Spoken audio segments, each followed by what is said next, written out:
Apostle Bosombo Brabone. Kwa ene enome. Ene obenya de be. Enome. Eti dan do no me ba. Me pa cho Eye aswoten. Se wapu Nyankopon asem. Yes. E de no me de be ebro. Me pa cho eno me na de be bre wo no. Ena me say Deuteronomy 28:15 go yi no. Eno me wo nya abotre kan e do so. Ya de pi wom. Tie ye a happy wom. Wo na Nyankopon ka beti mama de wo ye ti o ware a. Ono me bi ni say oba ware ukunu be jaw. Oba ware ohiri be jaw. E dey enter because e bia won so Nyankopon ka sense ya wade no. Na wo 18 years no. Won so na wo obi kunu. Na wo SS no. O ma kwan be fie a. Na wo de tamanfo ekunu nom ho. Ye ka hwia wuntie.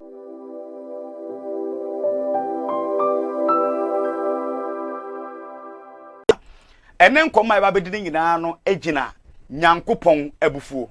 Nyankopon a ye som no no. Me pa chew o Abufuo. Nokre. Nisi sa Nyankopon Abufuo na ba di mu nkomo. O how pi etu nipa wa asase we se so. O te aso dem won suro Nyankopon bobra bone. O te wiase we fa Nyankopon ya we na sem enye hwe. Fa hye wutrim se Nyankopon wa ye som no no. Owo Abufuo. Ya sa Abufuo no ye wo na ode Abufuo no ko wo so. Na enam se Nyankopon ewo Abufuo no ode Abufuo ko enkrofo bi a epo na sam na egede Nyankopon empe no. Se Nyankopon de Abufuo ne ba nipa so a aya na dodo na ye sa etade ko hye bonsam. Ye tade ko hye ye fi abaifo. Ye tade ko hye eye tumi ahodo a ene ye edi akon. Eyampa bonefo timi de wo haw eba. Efi abaifo timi de wo haw ba. Na asembisa ne se efi abaifo betimi de wo haw ba. The biggest question is Psalm 34 verse 7, Psalm 91 verse 11. Na you says bamba na ewo ho no na ewe. Ti se bayifo benyan wo fie tumi bone fo nsa benyan ho kwan a. Age se Nyankopon na yin nsa e de afri wo so. Psalm 34 verse 7. Psalm 34 verse number 7. Ewurade bofo bo na osuro no nsra ba hia. Ewurade bofo e body e wo suro no tie ne yo. De wo suro no nya wo akoti na aso dem nko keke wo wo suro Nyankopon. Ye kan mabusam 8:13 a wose nyame suro eye bone tan de kaso obi suro Nyankopon a ne nkire mu nyane se otai bone de Nyankopon pe na wo ye ene ye friend se wo suro Awurade etu osenkafo 12:13 say asem na wieye de atie nyina ne se suro Nyankopon ne nim lansem ne di ne mransem na weni nipa nyina ahyede eye wudi panyina wo wiase nyina ahyede se ye be suro Nyankopon de ne mransem so that means onipa bi wo asase we say so na wudi Nyankopon duane na wonum Nyankopon nsuo na won suro Nyankopon na sam onfa nya adwuma that means ahyade ye wasa wo ye no wato ena sa woto ahyade ye wasa wo ye no a wo fata asochen entiam ta kwahye se sabon sampo na ebenya wo mpo a eye de no onya wo Psalm 91:11 Efi se Nyankopon Canada say wa udi na asam so a wa hye na bofo aye na wa hye na bofo amaw tie ne ye se won hwe wo so enti wo se wa hye na bofo na maw se won hwe wo so enti obi biara wa brabo ya kronkron biara Nyankopon bofo se de Psalm 34:7 kan no Nyankopon bofo bo wona osuro no nsraban hia osuro no nsraban hia na oje wo edisa bayifo mpo na eha wo bay tumbani mpo ne wudi asi a me pacho enam se wo nsuro Nyankopon ti ene Nyankopon bofo no etwe ne ho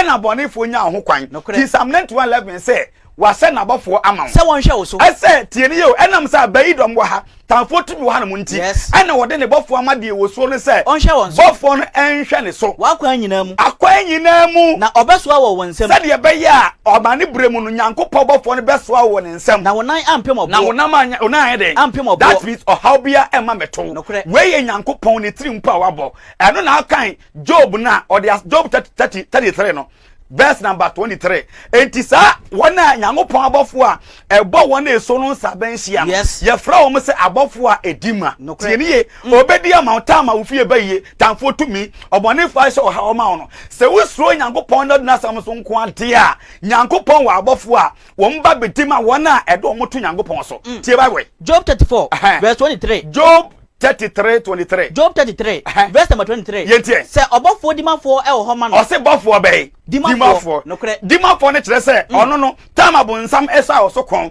tamabonsam be so de yare dom tamabonsam be so de amane ba o so no Nyankopon ayi abofo afam ne se de be dimafo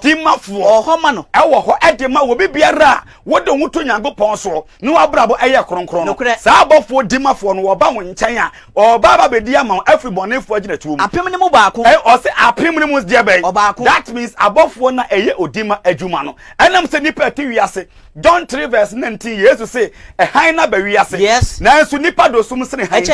bofo na wo ye odimafo no ontanya adwuma nye na mom bofo ni mom no a yayi wo mo a wo mo no etwe nipa so no saa bofo ni mom ene tanya adwuma eye papa Psalm 78:49 abofo na yayi wo mo a wo mo ye omo osaya hu nyansa na wo mo eya Nyankopon yi wo mo se wo mo ensai enipa eye bone no saa abofo ni mom etanya adwuma yo eti ne ma mienu ye wo abofo a wo mo dima Nyankopon bofo wo mo dima wo mo di Nyankopon asem eye adwuma wo mo dima wo mo a wo mabrabo etene ene ye wo abofo nso a wo mo de omba with punishment tie ne ye wo mba with punishment sancrophone ye from abofo a omorejuma ne se wo mo de bon na ba nipa so enti fa so timi se enye o how bi e beba wo so biara ene firi mo nsamo enye amane e bi e beba wo so bia ene firi bayifuo me pato Nyankopon ye som no sa ogitum se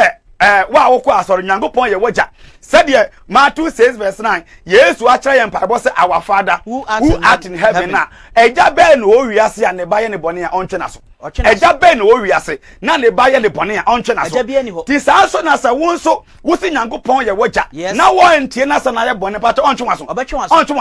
na de ye wo mle se Nyankopon so twe no aya na eje hu papa ye ti a wo fra ho se born again na wo to nyinsegu na wo twa mpra wo to nyinsegu woni obada onye oyere woni be da onye okunu na wo bunya pass man nti address na wo pe na wo de dress no fashion otim say sa brabo na wo bo no frefre Nyankopon punishment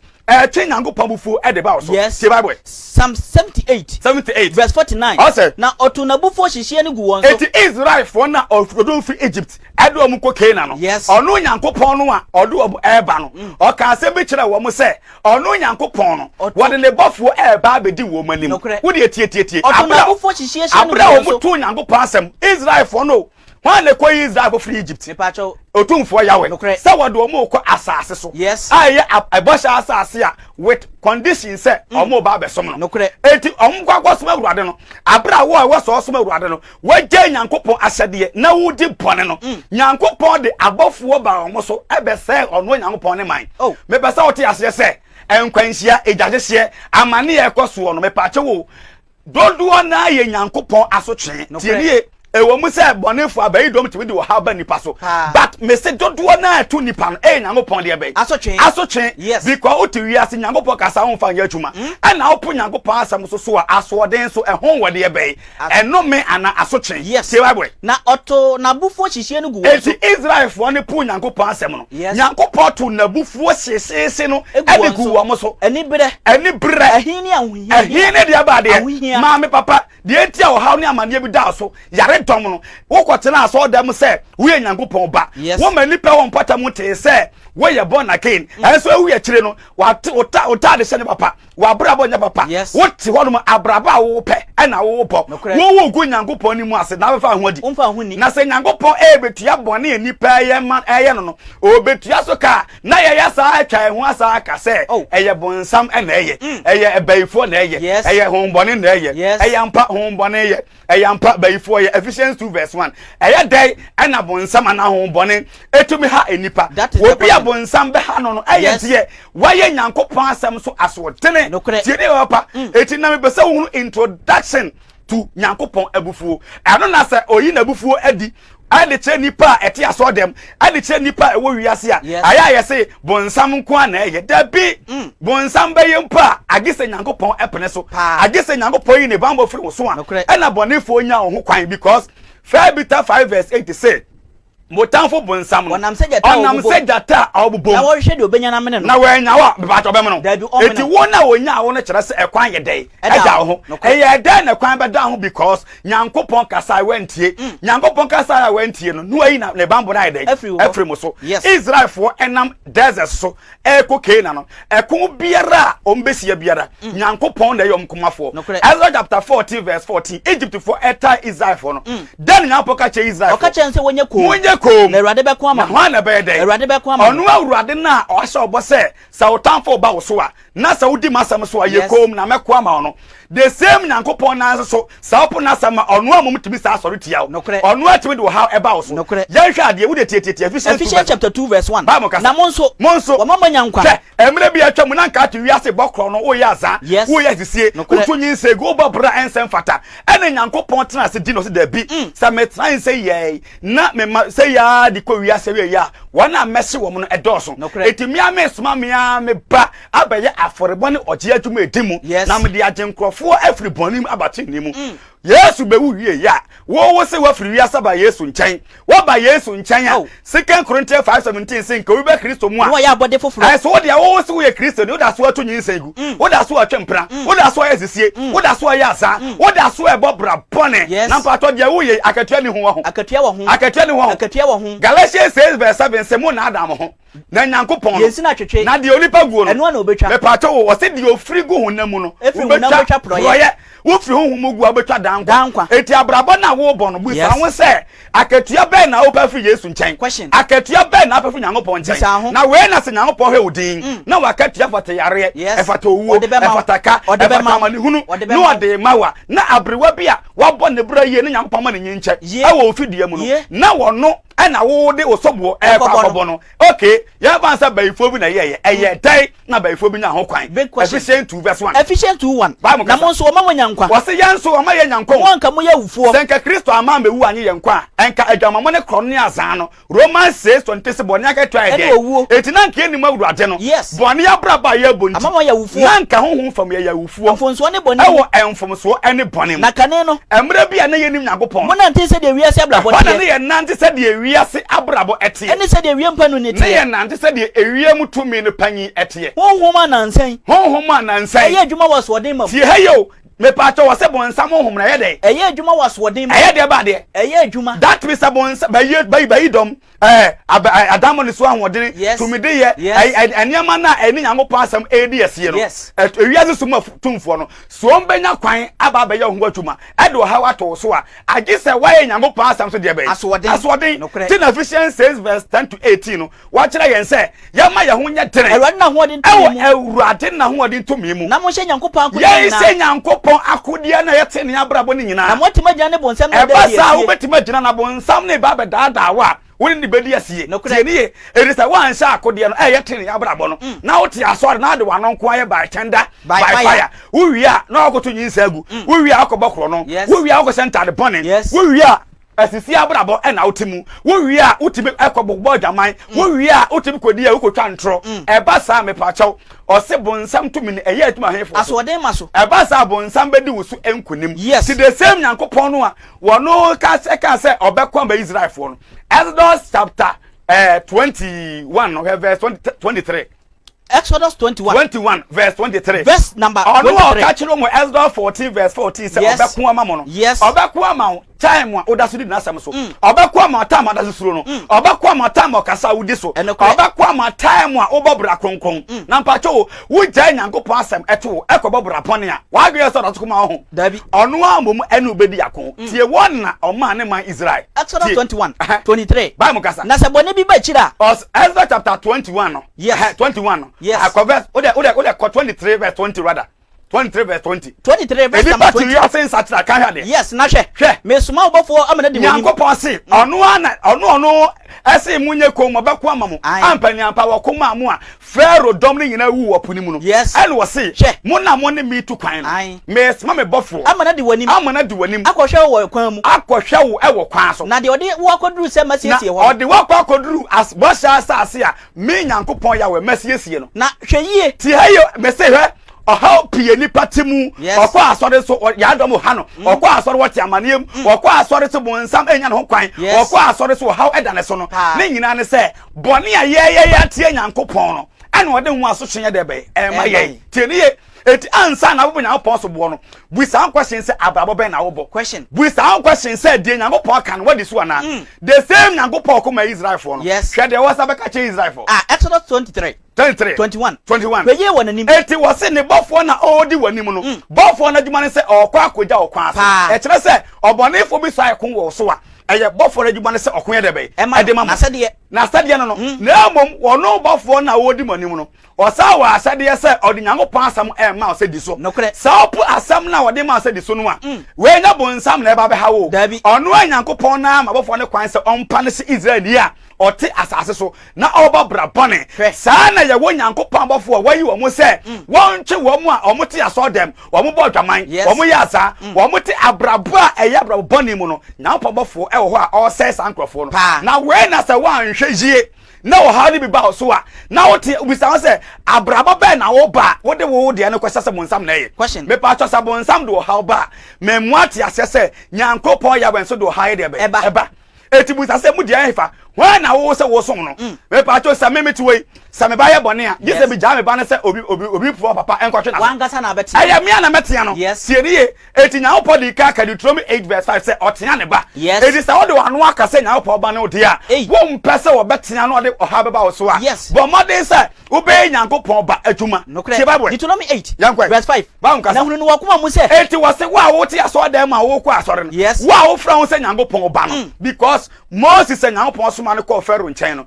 Nyankopon ya ka kyerɛ ne se Ezra chapter 4:22 no ka kyerɛ Pharaoh se ma me ba nkɔ de enkoso me kyerɛ se Israel ɛyɛ ne ba sɛ de ne wo so te aso dem a won so fra wo se Nyankopon ba no so Nyankopon ba de a ade ba ko ade hu ada se Nyankopon ba ne se kɔ de be wo se kɔ som no wo waja sɛ de akora ɛsom ne papa no enti ma me ba nkɔ som me ɛkɔ ba ne fa so a yɛ sɛ ya papa ɔsoma wakɔ enye we nu waja ye we nu akɔye na wa ye city ɛba sɛ de Ephesians 4:6:1 kan sɛ Emma muntie mu awofo asem ɛwɔ awurade mu na we enetene na sɛ yenso ye bompa yo Matthew 6:9 sɛ our Father who art in heaven ɛwɔ sɛ yenso ye tie ye gya oye otumfo ya wenene na di sa wo se Nyankopon ba no na wantie wagya ne voice wantie Nyankopon ya we kasa na wo te wona abraba ense na wo bɔ eni konkonsa wo semedi enya aka wo semeye emo kro no wo semebɔ enya za wo semeye na Nyankopon de na bufuo eba wo so a time na bufuo na ba wo so no wonim sɛ one day oha beba wonim sɛ one day obetu kwan wonim sɛ one day ɔde wakatua bɛden ebe brew enti emfa nse wotem se wafum Nyankopon na Nyankopon yi nani dabi ɔwa akatua time wo ya de na wo nsa bɛden ebeka yenkwe na hunu no wakuma mu se enti ɔkatua Israel fo se mone me a me ye mo gya me Nyankopon nam no me pesa mo de ade bi se wotim na hunu wakuma mu se de onipa tia ne ba no se de wo ba ɛyɛ asotene wo ba wo kasa wontie wo ba no tunu fa wonfa no ono abobra ono apa eja bai ena ntwe ne ba so obetwe na so enti wose ene ye nso se de onipa tia ne ba no se de onipa tia ne ba no se na Awurade Onyankopon tia wo tie hayo se de wo ba ye bone me ba to tama na betia wo ba tama ye bone etia tama wasoma na wako dabi tama obuo onye sa mistake no eti tama na wo betia wo ba no eye tama wa ya so dene eti wonso a wo wo tie me ene me amekasa no ye musa se Nyankopon na ye so no di obeka nyina ye tie wedi so ya de ye atuma edi se wo mfa anya atuma dia automatically o se fa se otimu se de onipa tia ne se de wo a wo ye agya wo tia wo ba no sa na Awurade Onyankopon tia wo sa na Awurade Nyankopon de be etia wo enti a kire se wo ye Nyankopon ba nan ne bone obede obetia me kire de enti nipa ko asori bebrebe en sori adoso na Nyankopon de enome aburo so adoso biko o tia so dem odi bone osofo beka nkwaje asem sofo de adwuma na esikasem di obedi enti won ka ne kure Romans 16:18 nyame akwa ne yefunu Kolose adase Philippians 3:19 Nyankopon adwuma wo ye nyina ne yefunu di obedi enti won ka ne kure Nyankopon say was I believe I think bisu say ma adwene am say oh mi team pone say oh me de mi hu ne say enya de ehu Nyankopon ehu no me pato Exodus no me pato Exodus 23 tie de ka che verse number 21 wa mama tia say oni patia ne ba ono so we ne ba obedai wo so say our Father who art in heaven that you what Nyankopon nti bone a wo so mu na wo je no obedai satam na so de wo tia e ba etibi ya dom etibi ya wuo me pato Anania ne Safira wan na tia wo me pato otumfo ya wan na tia otumfo ya we me pato Herod Acts 12:20-23 no wan na tia Nyankopon eti Nyankopon ne nsam hwe de be ye careful ne Nyankopon bufu ama so tie ni yo ye careful papa na Nyankopon a obo me ne wo no na bufu ama so se Nyankopon bufu ba so a me se wa wukura nkeye ani enka me ma odua tie ni yo ka me fa nkwa ntoa so na nke ma odua ahompo de ofu ba ho no am wanya aduane de be edi se nyankopon pa e de abufuo e ba wo so a enya yize nti ni nsam hwe ehu tie ba we me pa cho Exodus 23 Bible verse 20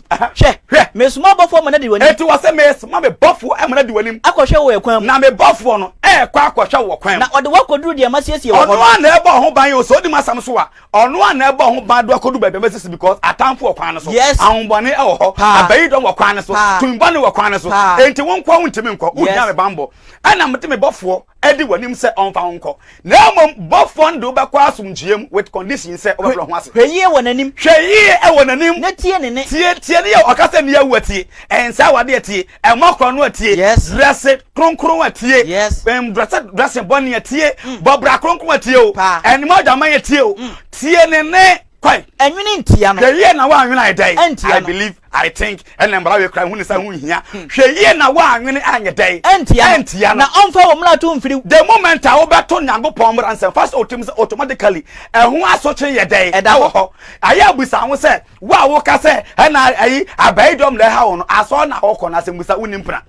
adwuma na wo ye no onwie sika adwuma nim wakatua na wo tie police ni wakatua na wodie ana wo si adowa for e kwa ho I give 50 Ghana 100 Ghana bia e number kwa so maame na say wadwuma na ho wakatua na wo tie ana afa kwa bi so ebu nkwo ho fa so no money no ayaresa eno ana wo pay attention abo obi a e de o ma oduane adie na wo ye bibi say wi ampato akatua ni ho akatua ni ho ti say nyankopon de akatua e ba sa akatua ne ba ne ye fa ne se bonsam na e de be ampa bonsam botimi do how ba first otemu say nyankopon na yesom no Deuteronomy 32:39 Isaiah 45 verse number 7 tieriye onu o hye ne mura na say udi so wo nhira no onu na ka sa woto a wo no me pa cho udi mura so wo nhira hwan de hya ne ba me pa cho tumfo yawe na woto a wo no me hwan de no me ba and they also bonsam na de be dabi enye nhira bia na free nyankopon nhira bi ho abonsam de trapo tieriye sika bia wunya yedi bia wunya a enu say bone kwa so no emfa nkase nyankopon hya na oda akwese akokwa ya de entete ema wudi with conditions ye po dey akum don't tell verse 10 say oyifo ne ma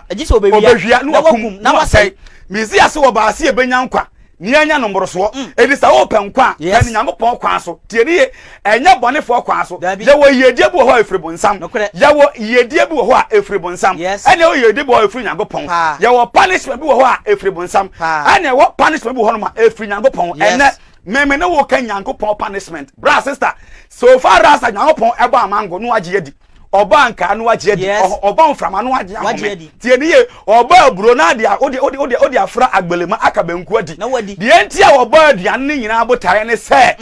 wodi di menya Deuteronomy 8 verse 10 na se wodi di menya se wodi di menya shira awurade onyankopon yadai shira awurade onyankopon se wodi di menya shira awurade onyankopon e wa asase pa odi ama no so nyankopon mu asase pa mu adua ade am wati manya biati wodi di mewie sha afa de wi akire no Jeremiah 5 no verse 7 going ti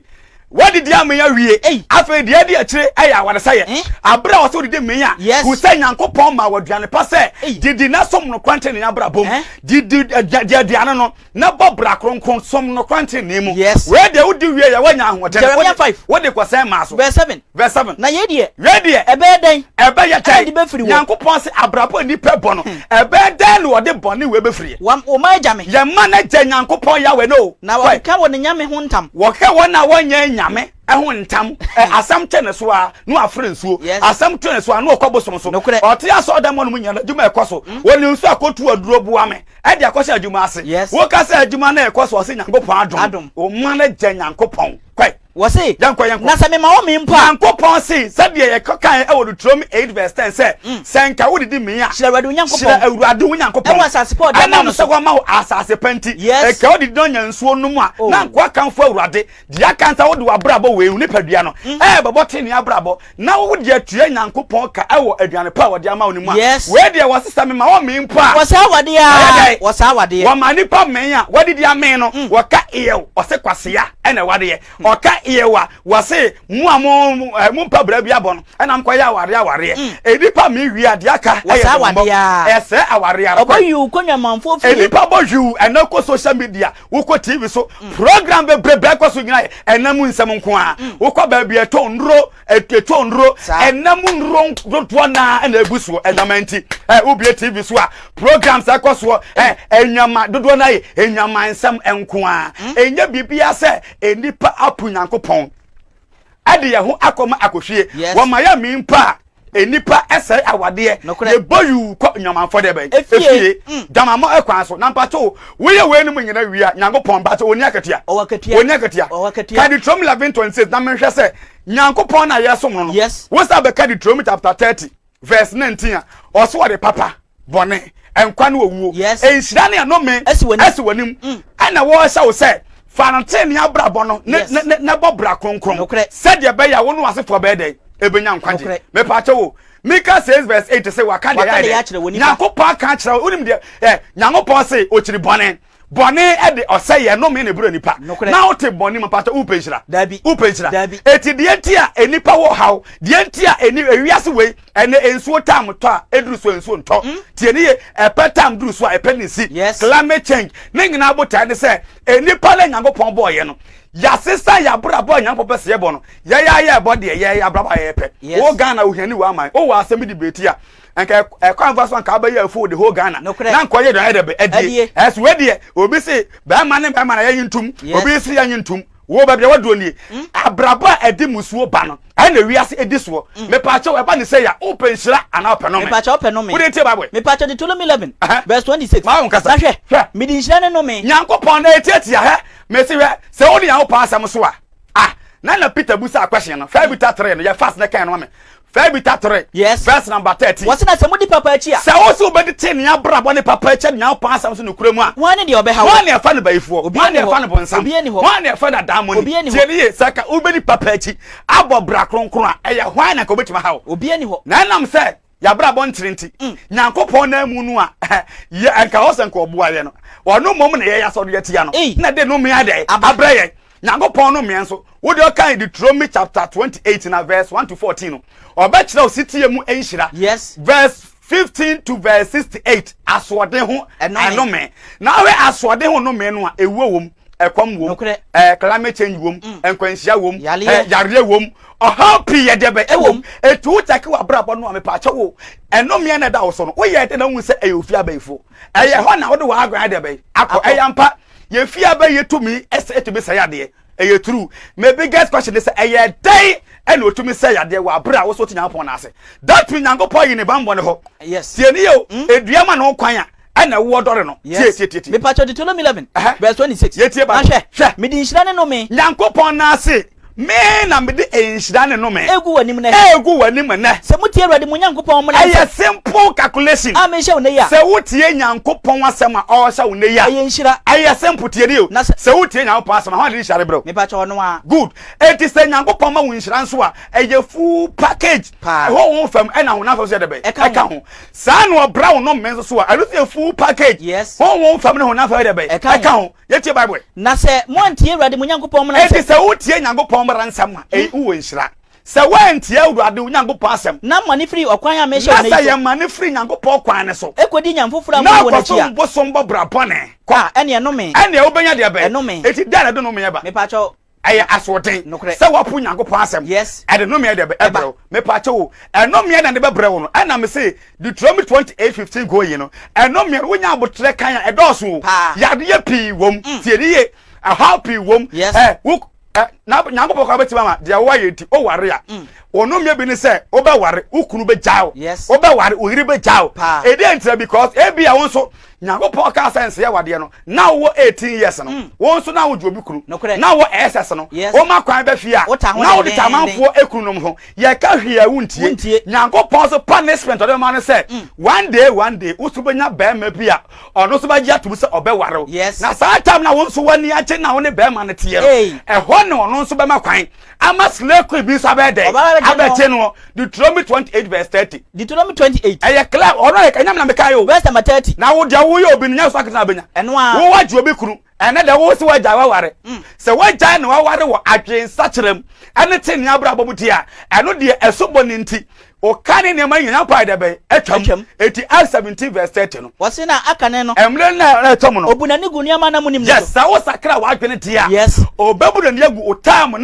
na wuju obi kru no na afedie wo hye nipa wo man nyina se o se nipa wo wiase nyina se won sakira wona adwene yes sakira ya adwene yes eti wo hia adwen sakira eti sa adwen sakira ne ba na Yesu moja no Romans 6 verse 3 to 10 no Yesu moja na hohoro obane ni padua su no akoto awu nsuo nim na asori free Yesu bo nsuo nim a go benante ewo enkwa fofurom ewo abrabo fofurom se ankwa yesa now the all the an say oh my jobi kunu ma je manfo yere no ma pen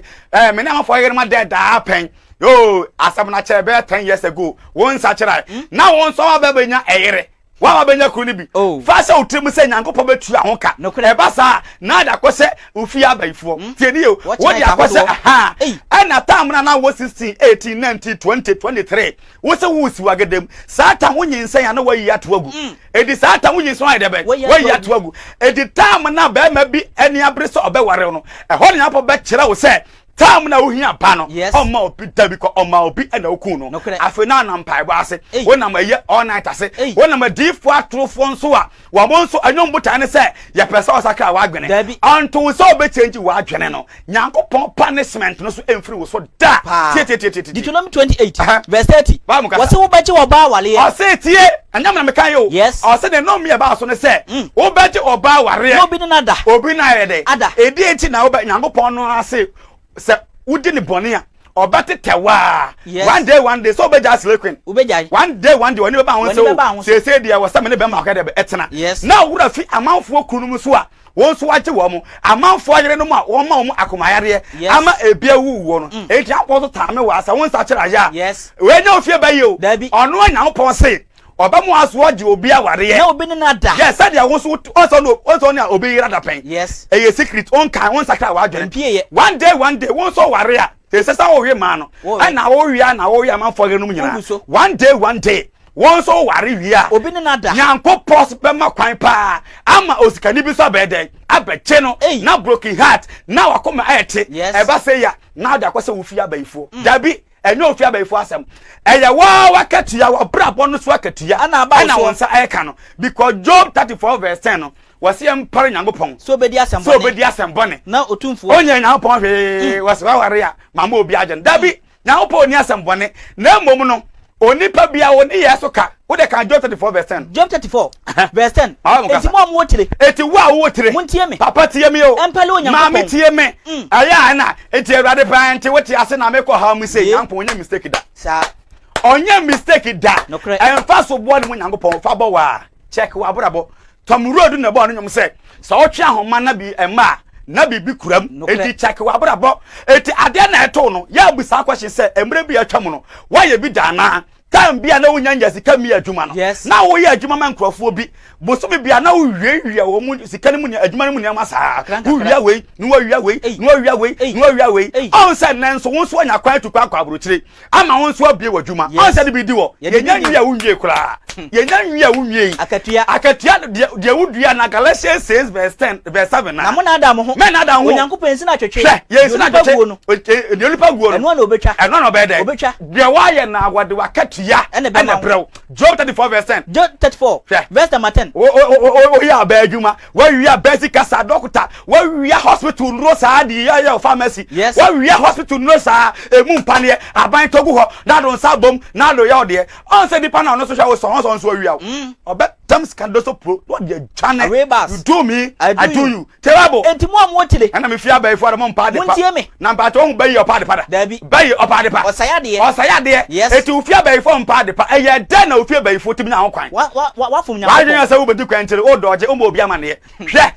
ufie bai for wo doje no o sen so gu pamu no de ade kata ni mu obo odin a wo damu che TV3 wo damu cha kana yo TV wo damu kre tete ani da o kre empale onyankopon tete so obedi asambone empale nyankopon ya we no se ono ti wo de wo nya boni bia wo so do hawa to so dabi na do edo dabi empare ne se obedi asambone na wotumfo obedi amumuye se ono otumfo ne sare na ka se urade na that means o de so bone bo urade ono empare ono se wono obedi asambone nemom onipa ne yesu ka no otua emre bia na wo jamanfo ire no no ana time adu sa won so bi fa ire yes tie ne time na wo ji obi kru no because now SS as on baba we school e man ye video ana wale for mo nso mo hwe mo kru mi ye baba be che wo mo ebisa aduma bia ne ho je wo mo wo de won saka na ba je wo mo e ye danare one day won so be ware yes one day wo de ba won so be ware obi so be je wo kru den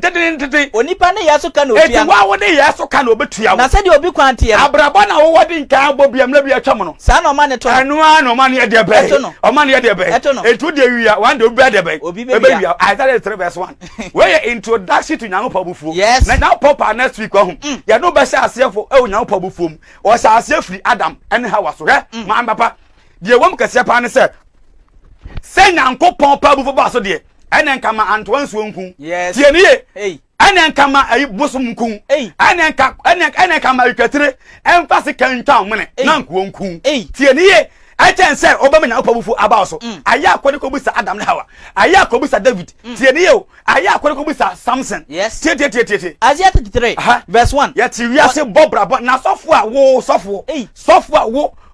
de nyapo adwuma na ye sikasem. Wo bu nkrofo fa so. Ohiani wa ba woncha no abu na fa so. One day wonim gwase kentamo. Wo de kwaso awe man no in the name of consultation. Yes. In the name of akwankyere. Fa won sa wura amanfo here no mase. In the name of akwankyere ene amanfo here no enna. Na one day born. One day na wonyam guye mpo no. He Nyankopon wo se wo no. Obedam woni magu ase. Me pato Malaki 2 verse 7 first. Nyankopon Abufuo so riti yawa eti bia to no ya atena se analyze wa brabo say eye Nyankopon na nebuafo me enam boni nti ana say eye bonsam me say we eye Nyankopon wo boni PS we wiase eye Nyankopon na eye na Abufuo aso de eti wiase tie ne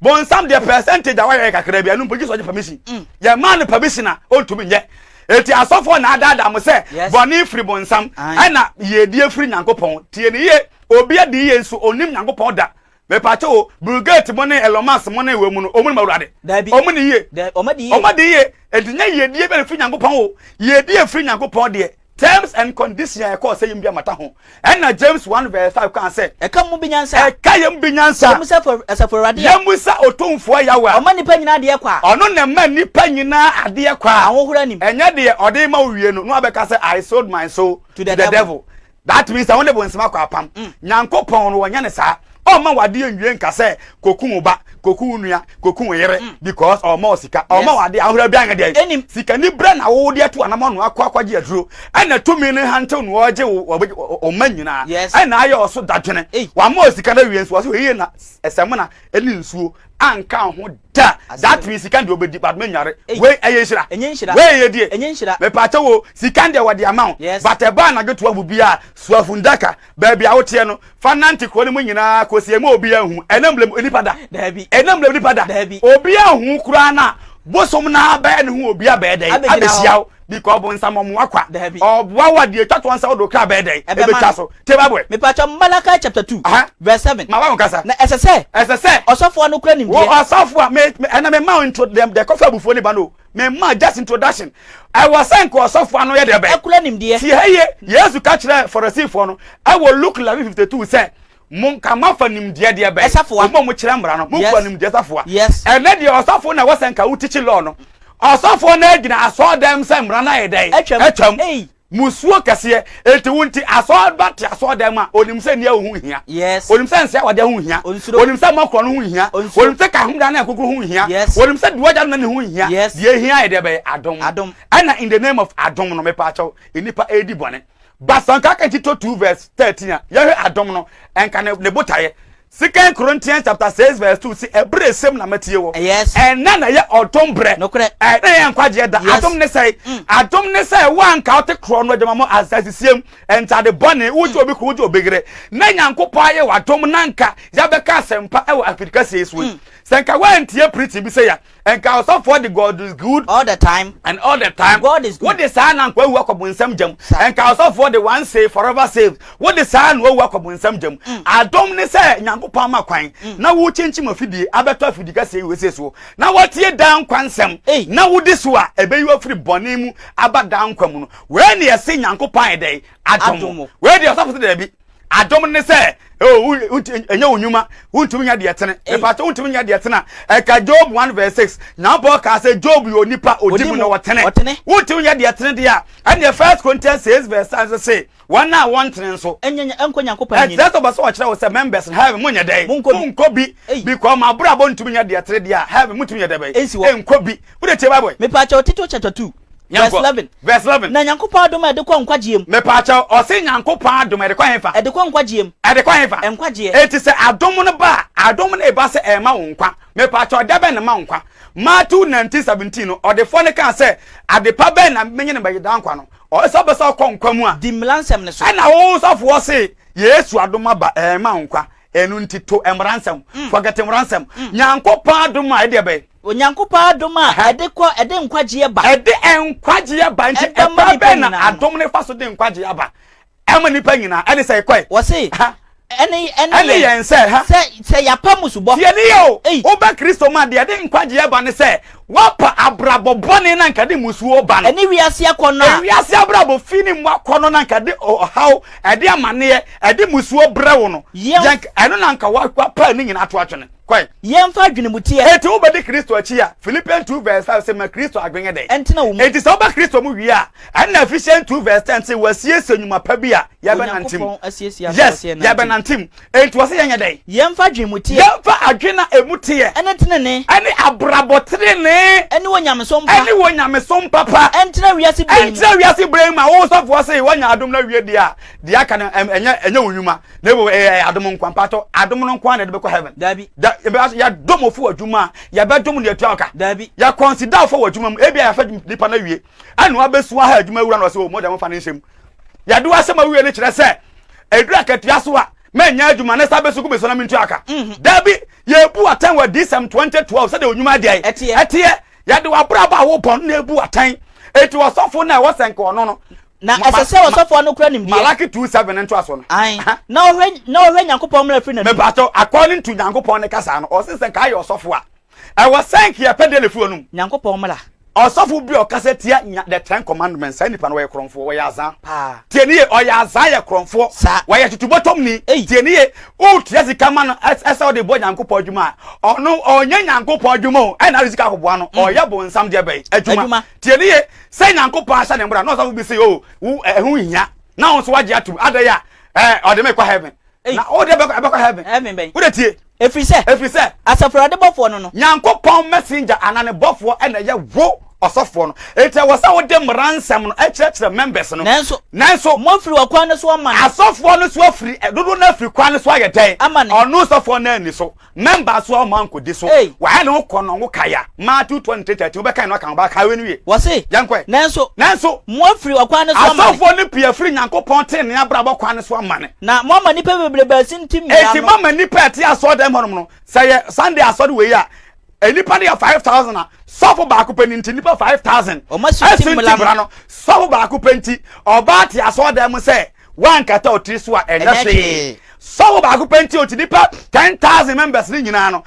500,000 members ni nyina no mo nyina mo kwabo nsam jem because wo mama to Nyankopon asem tie ye sofo bi chire nti oso oba won kwa so preachie sofo preaching nti members ni nyina yira maame wa gwe so do Nyankopon adwuma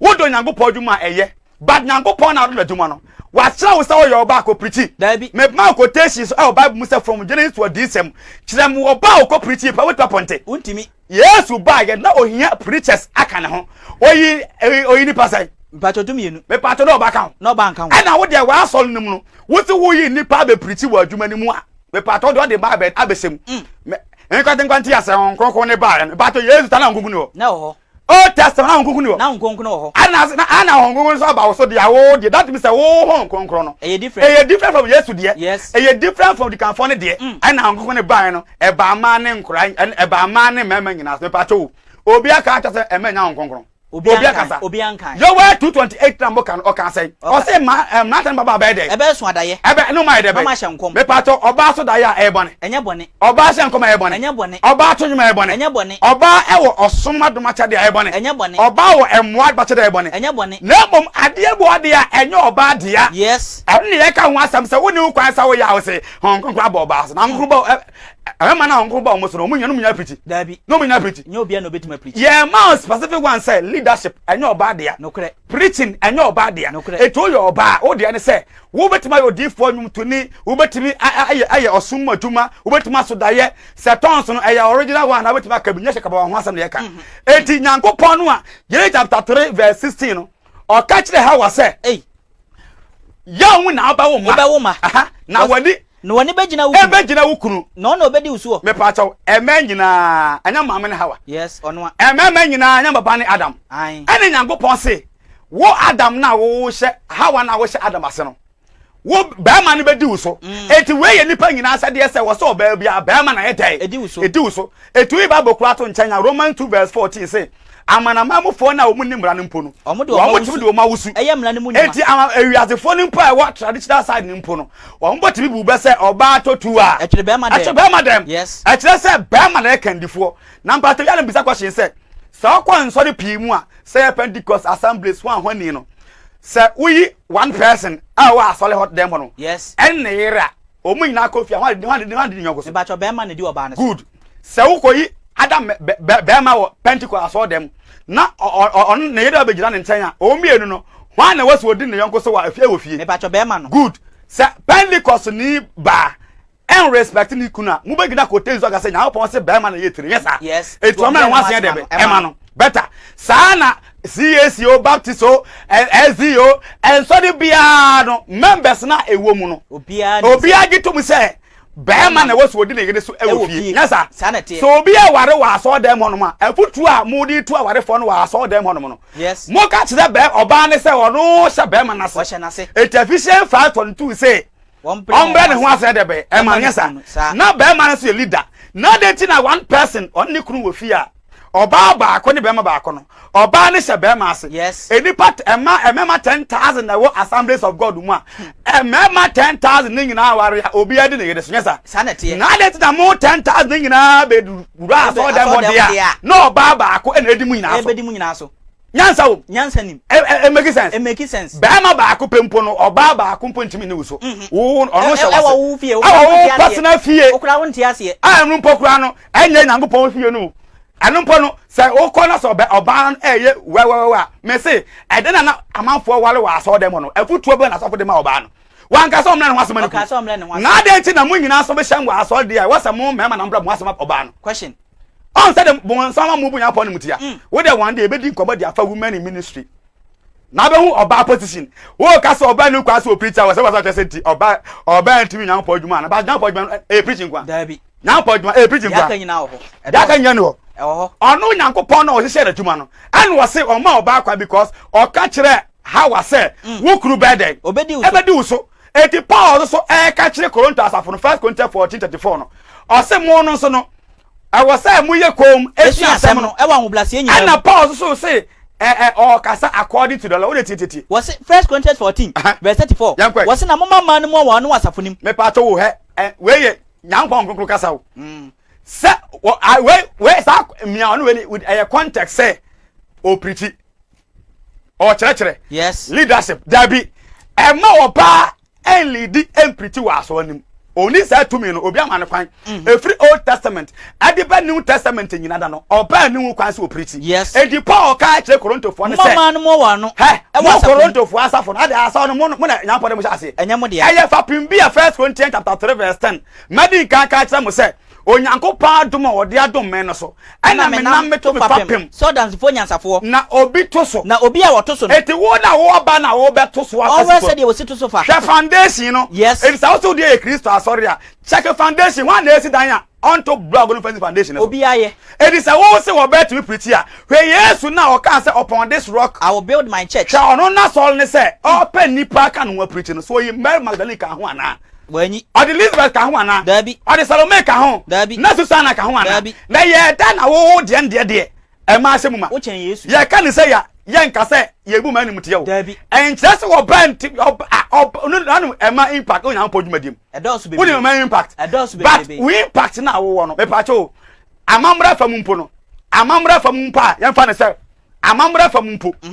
enya aso no mpo no ye ka sɛ wo bant mi enya leader e kyerɛ sɛ wo ba ho nya wo emu ehu hia pa aba ho hia hwɛ na anim ayi e ban sɛ oba no wokunu oba na bra botena oba na bra botena oba no so nyankopɔn a me pa cho yetimi hwe obi kra bra boso emfa nsu nyamso mpa pa yetimi hwe obi bra boso yetimi obi bra boso oba no so timi de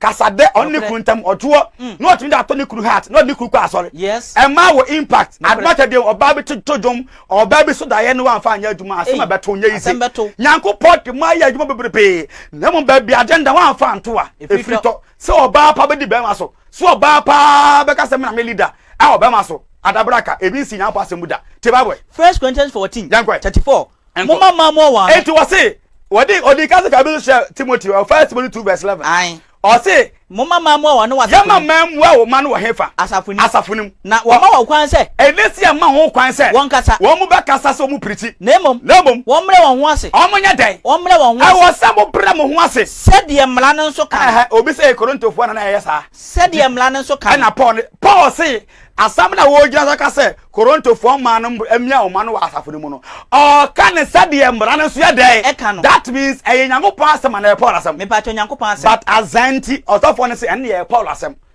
said the ambran said the can that means the Nyankopɔn bra kan work into verse 37 me pa to verse 37 na obi susu se e bia work say wo yo ba bia age be ka che say wo de Onyankopɔn na yi ebi on ma hu say wo se kodi na so lenim enti wo de ho msa be de ebe ene Nyankopɔn na yi kire me ana wo se men kan kire wo say obi susu wo odifo say wo age ya wo say Nyankopɔn wo yo odifo na ko na ka kire wo say wo yo ba na ko na ko te asore ana se hu mu ni ana se wo hu mu ni enti wo de wo hu na wo de wudi so a ohun nu se e wo say ade na wo ka wo de me krama blem ye Awurade ahyede e mo ba mpriti ni be ma say ho ahyede Awurade ahyede e ye Paul na kan dabi e so azasofo bi say e ye Paul na e ka de so na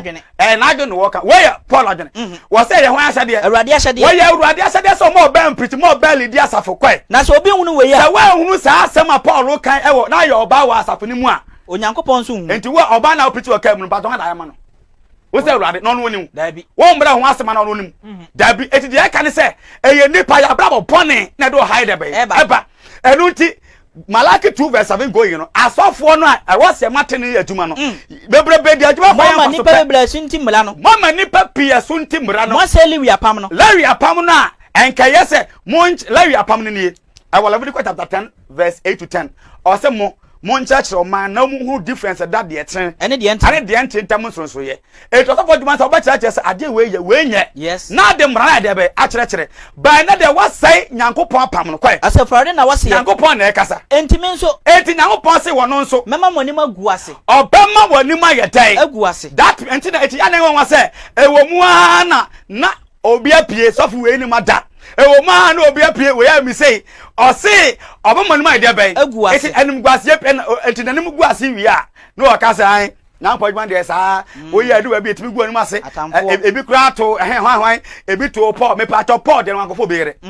me pa to Paul de no wankwan ko ji obi yire o wankwan ko ma kwanche obi ankoda wankwan ko ji obi zika ese obesa nkoma ma no ene reche no wo de ade de eye wo sika ni bra na opone tijina opon se de amu ye nyina monim be dai ebe gu ase edi social media TV so radio so na asofo pi na mo ye de be na mo ko onu anu so amonim adai egu ase na mo bulase o man ni nyina ni na mo be dai mo be bulase o man ni nyina ni edi wan say odi fa to bebrebe o man yi mu a obi a won kwa sore kura onya to udin a won say wo nka hu won fa bu obi anya dai ma o be brass e wo nipa nyina nim enya bibia say you do me I will do you Isaiah 3:1 okay me ma just introduction erare pa ho next week they be call no one after the other Adam aso nyapo kasamintie what would the nyapo kasamintie and shenta bone semese oba shenta de as a first 2 verse 9 shenta de as the fair ni ewu ade ka ho a na obenya na nsan ma pentecost for so la base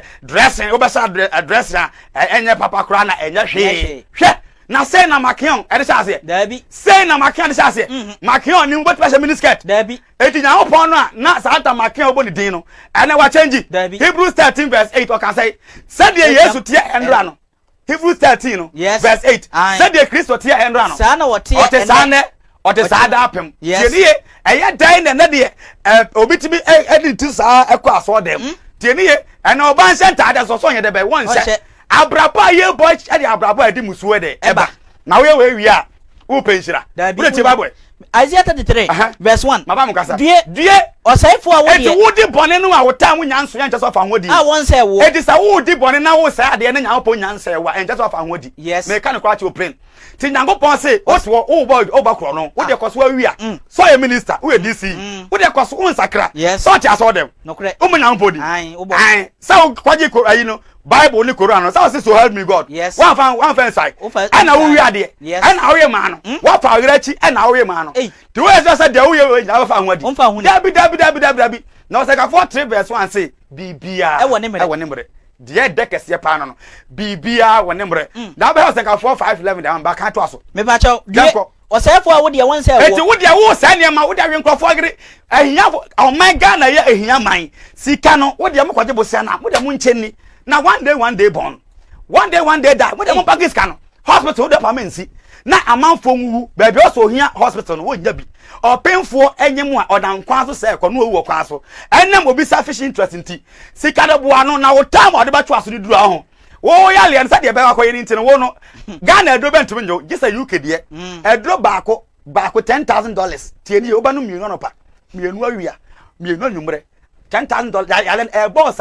afene buso minsia ti $10,000 mienu anopa mienu awia mienu anwumre sika ne nyina sawi a no ha se yetonton wodan wo to de totono ne nyina awie na dan nyina sawi a afena bofo na butu akun kaare me nia die osefo wo de won say wo pa wo pani na mabonten so truck wo so ye hoka na hoka no pa je stop no gene tax dabi na anipa no woni kwan so ye adwuma ho dia wo ye enambra kwan so ye hoka na ga obi so ade na pampam yesi wa pampam na aban so atop plot ewo apampam ho no no nti metiase yi a wagina waso ya wo se edenti na aban asase do apampam no wuntua ho tax na nka obi so ade na pampam na nka onya ba bi ade ko ya gine tax na metiase yi a ade so no that means a plot no utri so no aban plot enti wo to ade wa apampam store asase ya aban asase so apampam enti tua ho ka tax na wo je no enka enam te na kwa so a enya bone o na o msa moje na muchedi a ho na ya asam no pa o pani de watu ama kai ni wadi ama ma ame no ahwede ewura wakwaje na je no wo so se wa de wa je no abaye ma season niema se mu season niema no na senka mode ya dia tiri pu na mu wie na makwacha didi a me pa chaw eke abodu akra nkaye tie ne ye me pesa o ti atese edi pa bone ayeye no ni nyapo hwetua eso ka why yare pi o de kan hade ofachafo a wo se wo de won fan ma fo ye taso sa je tan fo kunum se wo wie wo se na kunkum sa se wo ja wie wo de wie a obese obede edi se wo se wie wo ba kro no wie ni nyapo so ma wo se ye wie a wo de a wo se ra na de sa wo ja man fo kunum fo gere no na nyapo so ma ebi so to de a wo se ra na de wo de na ye nipa ho why wa unu se asem ye wo court you ona okum nipa no motima ya pe innocent person ade wude na se no ama mpani ampa wo no akoda prison ama wo na won ma fa anwadi na pa to ka fa anwadi share won de ba so jaja ya no sanka 4:5 verse 11 wude tie osanka 4:5 o se unu se verse 11 ya chi atemu woni wude o ye judge tirie judge de wa se refi uni benkum nifa so bia ma bi secret na wo ya ade ama upe master de a ene ye careful na wo bu atanu wie ama innocent person akodansa wa mu a onfa ho ni da wo de ya akodansa wa mu akoda asieye tieriye ube wu amne akosiew tie ba boy osanka 4:5 verse 11 akota so de mo yesu mo why say Judas wako Matthew chapter 26 verse 14 akoye yesu akocharge ama wako ton yesu aje quench agunu botom owie no asa betena ewo verse 20 Any yesu to hold the communion. The verse 26 and verse 30. O ma sorry try here Juma Judas said or to be. After me but the minister once a boni am wudi nyina o de other trouble so kai ho na. Engine no wudi say ensai wo say engine na say pa o wo boa pa discuss ko to home use engine. Wo fa de ya say na hohuru mu kama. Asa de age de home use bo we hu ntu afa ho di enkwansi esi nyina wo krocha ehyehe wo kwa so nyina da no papa wo te aso da wo ka ho bi wudi ekoso no yesika wagisa kwa to break band no wa nkoto dia said that na asada hyemu ena nipa ko tia break no so no anyeye ena kobu fa so nipa be se 50 ewuye wa na ekumwo mo what wodi wo ka se bibia nto hwe maami a wo market enwo no de na de afra mu maami na wo ye to ba no hufo na wo no ede na wo ma wuntimi ni bie ede na wo mu ntia wo ma no mo mu bi nie that means enema na wo de ye adwundwan no enema propro nko a de na wo miasa ne ma ena wo yam de ye amanfo manye eni enya typhoid na wo de enya sika na samba o ma ekosku papa wasu nya wie wo saye na obesew mesi dan pobu fo ba nipa so a enya ize empa nkwose ofie ba ye bia hu eye wa brabo wo de tie osenka 45 verse 11 ba mun kasa de enepa edoso no osenka 45:11 ose de enepa edoso no na adifo nso edoso na adifo so ye dey adifo so ye dey na ba cho o kasa o pakigu ha na eguo sa the man na wo wies kapagu ho no wo be na nkrofo so be hu so be dey abedi ba verse 8 verse number 8 was na say uhunu mobloni no eso she on so wu say Ghana ye she mobrofo so wasem ko court na osika so a nyankopon nyina wachi na wa nya judge a oye justice pa ene atemuo na wan hwe ya abeko jail enso na odibem edi so wu say ye dane atemuo ani ne tene ani dane awasase bi so wuti asase tene pa nso enam say obi atia bribe nti ya tene na made onu difo amade odifo na ba be dibem amade odi ba ko difo sika nti so wu sa wa asase bi so a e ma hu nwiri e sa asem no atenka force ya de but e ma ne ha okra se wonu utumi wuti na onu wo tete wo okay wonu obu afaso wie na wonu aye wo wie no man pass man tie na de oso no na se onu ye minister se onu ye minister de onu minister na onu so no de oso sene no ehwe no vice president as sene minister kwai na de oso kura nso no ewo won so ena o man pagide so chen vice president na de o kakra kura so ye hwan ya otumfo nyankopon edi empanyfo se obu kwoto kwase a onyankopon na pon hwe oto eri se wo sisi enipa mobroni a wa se otim sa ne kamafo ne hwan ya awurade ti so onya wie wo saye na obese wo na we na Isaiah 45:7 sauti boni mu a no de watemu obre wa say ndete why and de ko say bonsam na ye na baifo na ye check abrabo no aya baifo a eye dai na pole yuma no nyango person na ye nso ampato why papa no odom dabi check baba wo ba wo de tia so dem sakra wa gri free pone ho man nyango ba hu say we are sorry about our past life where there what you saw them on na wo sa eje manfo kununum kwa mas obi a tojom singer kwa leader kwa for man in the name of me chitamonyom what you are ma osafo mebua na wo hwe wo mo kaya de Isaiah 45 verse 11 tie said the Rade Israel kronkron ni onyomfo ni tie ni 45 verse number 7 Bible kasa wasi na me na me bo han Nyankopon se